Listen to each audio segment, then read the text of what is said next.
Hey guys, what's up? I would like to present this budget RAM Druid deck to you. And the RAM Druid can probably best be compared to a high-end mid-range deck. So when you see the mana curve here, it is visible that we have a lot of high-costing cards. And this we make possible by ramping up, which means we gain more mana crystals, which allows us to just play bigger minions earlier in the game, which will then give us an advantage to win. So that's pretty much the plan. And this deck consists out of 10 basic cards, 14 common cards, 5 rare cards, and 1 legendary. Whereas legendary is free. When you open your first Whispers of the Old Gods card pack, you get Chutun for free. But don't worry, I will give a lot of replacements for the cards. But first off, I would like to explain all the single cards, why they're in there, and what they do for this deck. So let's start out with the Innervate, which is a basic card. So if you have the Druid on level 10, you simply have this card. And Innervate helps you in several ways, just making this deck more flexible. As we have a really high curve, Innervate really helps a lot with just playing your RAM cards earlier or just playing the bigger minions earlier in case you need them. So for example, playing a Nourish on turn 3 or maybe a Bog Creeper on turn 5. It also allows you turns with more than 10 mana, so you can play for 12 mana. The only thing is that you can never go beyond 10 mana, so you can't play the Innervate first. You first have to play another card, and then you can Innervate. The next card is Living Roots. Living Roots is from the Grand Tournament, and therefore it will likely soon rotate out of Standard. However, a really good replacement for Living Roots is Wrath, which allows you to either deal 3 damage to a minion or deal 1 damage and draw a card. So this one is really not that necessary, and there are several replacements. It's just one of the more early game cards to challenge the aggro decks better by putting 2 1/1 saplings onto the board, but also later in the game it's just a really cheap spell to deal 2 damage and just overall making the deck a little more flexible. White Glove is another basic card, so you will have this for sure, and it's pretty much really required in this deck as it's the very core by allowing you to get an empty mana crystal. So once again, that is what ramping up means, allowing you to play bigger cards earlier. It's basically like a permanent coin.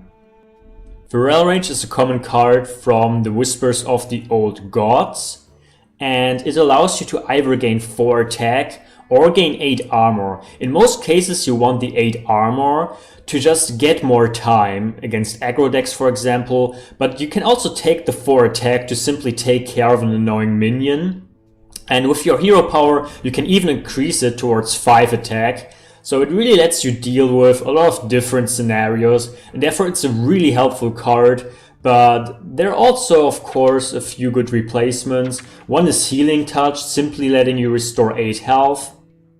So this card is also not completely necessary. Next up is Jade Blossom from the latest expansion, Mean Streets of Gadgetson. And it also allows you to gain an empty mana crystal, whereas it also summons a Jade Golem. So it's very similar to White Grove, just that it also has the Jade Golem mechanic. However, this deck doesn't focus on Jade Golems at all, so other Jade Golem cards will only make this weaker. So once again, this card is not in here for the Jade Golem mechanics, it's really in here to have a more consistent ramp, and in theory you can cut this, but it can really hurt yourself just getting the mana crystals to play your bigger minions in time. So I tried the deck without this card, but it's really difficult. So I would suggest you to really put this card into the deck, otherwise you really need a second Nourish. So I'm only running 1 Nourish here. A second Nourish can replace the Jade Blossoms. Mire Keeper is a rare card from the Whispers of the Old Gods, which allows you to either summon a 2/2 slime or gain an empty mana crystal. In most cases, especially earlier in the match, you really want the empty mana crystals, but in aggro matchups where you simply struggle to get the board, the 2/2 slime can also be helpful. Also later in the game, when you already have 10 mana, of course you can use this to summon a 2/2 slime. Otherwise, it is probably the only rare card that is really required, so here you probably have to spend your dust. Otherwise, a second Nourish becomes necessary, whereas you also still need the Jade Blossom as well then. Polluted Hoarder is another card from the Wizards of the Old Gods, but it is pretty much just a placeholder. It allows you to draw a card upon its death rattle, but you can replace it with almost any other card that lets you draw. So a Gnomish Inventor or a Novice Engineer do really well, as well as an Acolyte of Pain. Swipe is another basic card, so you will have this for sure. And it's pretty much needed in the deck, since it's almost the only way to have a kind of AoE by dealing 1 damage to all enemies. And especially in connection with Asia Drake, or just overall spell damage, Swipe actually becomes a really good way of dealing with your opponent's board. And especially in aggro matchups that often play a lot of 1 health minions, Swipe becomes very valuable. Asia Drake is a rare card from the classic set, which does not only allow you to draw a card, but also gives you +1 spell damage. It is not really required in this deck, as you can replace it with other cards that let you draw, or other cards that give you spell damage, such as the Kobold Geomancer or the Ogre Magi. But overall, Asia Drake is probably one of the first cards that you want to craft. For 5 mana you get a 4/4 dragon. It lets you draw a card immediately and you have +1 spell damage. Asia Drake is a card that you can use in a lot of different decks. Overall, it's probably one of the first cards that you want to craft if you don't have it. Druid of the Claw is another card from the classic set, which lets you choose between gaining charge or +2 health and taunt, which makes this card overall pretty flexible. So with the charge you can immediately deal 4 damage, and with the taunt and the health gain, you gain some more protection for yourself. But of course this card is also not completely required, it's also in here only once, so you can easily replace it by another taunt card like the Sentient Shieldmaster for example, or another replacement would just be some spell damage, like you get it from Starfire over here. Nourish is also a rare card from the classic set, and it allows you to gain either 2 mana crystals or draw 3 cards.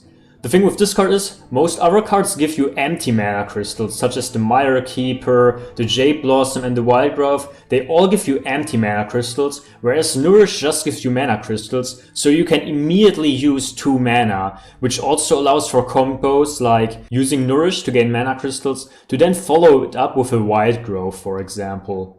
You will often use this card to ramp up, so gain the mana crystals. Whereas you can also later in the game use it to draw cards. Whereas it's only once here in the deck, it's not really required twice, I feel. Whereas once again you can maybe replace a Jade Blossom or even 2 Jade Blossom cards to gain another Nourish, which would also do very well. If you want to replace the Nourish, it is possible, but you really need all the other ramp cards then, such as Mire Keeper, the Jade Blossom and the Wildgrowth. And then you probably need to replace it by a card that allows for some strong draws, such as the Acolyte of Pain, for example. Now we have a lot of stronger minions, such as the Boulder Fist Ogre, which is a basic card, so you have this for sure. The Dark Aracora, which is a common card from the Whispers of the Old Gods. Bog Creeper is another common card from the Whispers of the Old Gods. Ironbark Protector is another classic card. Northsea Kraken is also a common card from the Grand Tournament, and Chatoon is also a card from the Whispers of the Old Gods, whereas you get this for free. And pretty much all these cards can be replaced by anything you want, almost any strong minion you have. I think the Dark Aracora combination with Chatoon is interesting. This is also really not a Chatoon deck, so you don't have to put in other Chatoon cards. Chatoon is just one example for a strong minion where it's supported by Dark Aracora minions. What is important for these minions is that they pretty much immediately do something on the board. Chatoon has the battle cry to deal damage equal to its attack, randomly split among all enemies. Northsea Kraken has the battle cry to deal immediately 4 damage. Ironbark Protector has Taunt, so that's something your opponent has to deal with. And the Bog Reaper and Dark Archer also have Taunt. And this makes Boulder Fist Ogre just a little weak. By ramping up, you're often a little bit behind on the board, and therefore you need minions that force your opponent to deal with them, or minions that have a really strong battle cry. So just playing a Boulder Fist Ogre that your opponent can't simply ignore is pretty weak. You really want taunt minions or immediately do something on the board. But besides that, there are a lot of replacements for these minions, where I would like to present several of them. So we will head over to crafting, and then I will go through a few replacements. Sylvanas is one of the replacements. If you have this card, you really want to put it in. The replacements I will present here are cards that you really don't have to craft. It's just if you can put them in, they're really good. So replacing Boulder Fist Ogre with Sylvanas is really strong. Ragnaros the Firelord is another really strong replacement. Also, for example, for Ironbark Protector or Boulder Fist Ogre. Just overall, Ragnaros is a really strong card for this deck. Aviana is another really strong card overall for this deck, as you have so many minions that cost a lot, and the effect of Aviana is really strong for that. Cenarius is another decent card for this deck, allowing you to strengthen your other minions or summon 2 taunt minions. Overall, it does a really well job in this deck as well. Kuhn is another nice card. It's either almost a free 7/7 as you can refresh your mana crystals, or you can gain 10 armor as a defensive tool. So overall, Kuhn is also doing really well in this deck. Mansion of War is another really strong card, and you want pretty much to play this with +5 health and taunt. So for 7 mana, you have a 5/10 taunt minion on the board, which just serves as a good protector. The Faceless Shambler is another really interesting card, as it always has Taunt, and you can copy a friendly minion's attack and health. And with all the strong minions in the deck, you will get a really cheap and really strong Taunt minion most of the time with the Faceless Shambler. The Faceless Manipulator is pretty similar to that, whereas you can choose just any minion and become a copy of it. So you can either choose to become a copy of one of your other strong minions, or maybe even an opponent minion. So overall, this is another card which is just really flexible and really strong in this deck. Lotus Agents is likely one of the cheaper replacements, as it's only a rare, but it's really strong. For 5 mana you already get 5 free, and you can discover a Druid, Rogue or Shaman card, which hopefully presents you with a lot of good offers and just adds a lot of value to the deck, and can also let you deal with difficult situations that you might find yourself in. To maybe stress the idea of just really strong minions even more, the Nexus Champion does really well. Wolf Ram Shield is really good. Chern is pretty nice for this deck. Emperor is hopefully not that valuable, as you won't have too many cards in hand. Besides that, Hogger can be pretty nice. Illidan, Justicar, so a lot of strong minions do really well in this deck. Gruul can work pretty well too, Alexstrasza, Icehole,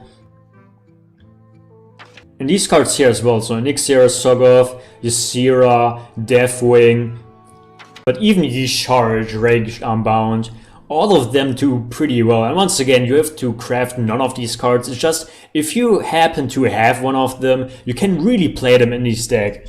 So once again, really strong cards. What I would like to get to though is that you don't really want to play cards such as the Eldritch Horror or the Faceless Behemoth, as they simply do nothing. They're pretty much like the Boulder Fist Ogre, just that they take even more of your turn. So with the Faceless Behemoth, you take your entire turn, your entire mana, to summon a 10/10, which your opponent likely just ignores.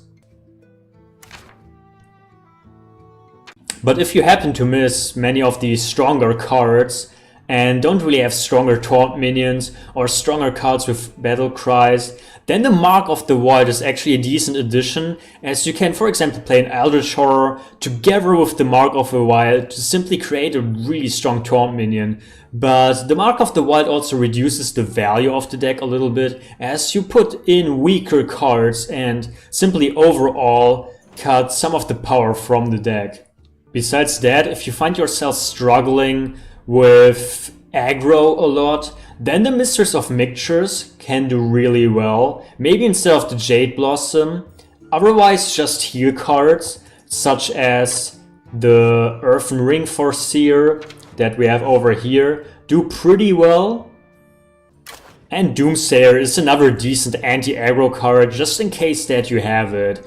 But with the mechanics we have in here, for example with the Feral Rage, we're already doing pretty decently with just dealing with aggro cards. Besides that, Bite is actually another interesting card to deal with aggro a little bit, as it gives your hero not only +4 attack but also 4 armor, so you can easily deal with an enemy minion.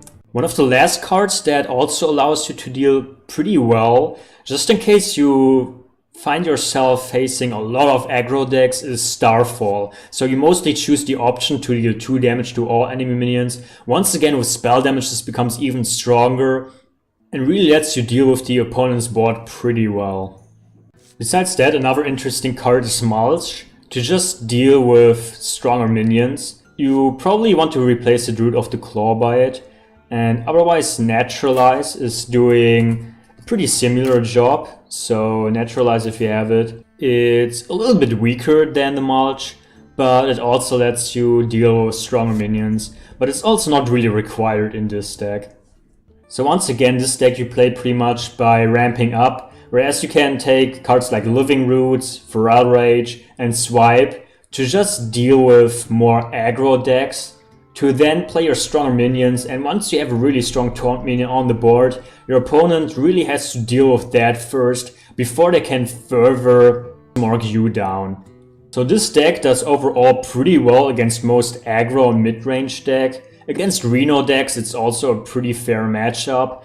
It struggles a little bit against really greedy control decks, so Control Warrior is not always that easy to beat. Otherwise, Priest is a very difficult matchup as well, and the Jade Druid can also be pretty difficult. Against these greedier decks, it's important that you want to play a little aggressive at some point. So once you have your Bog Creeper on the board, maybe on turn 5 already, you want to play aggressive. Once you have the taunt there, you don't really have to trade anymore, and you really much just play it in an aggressive way against classes like Priest, for example, or against the Control Warrior, or against the Jade Druid.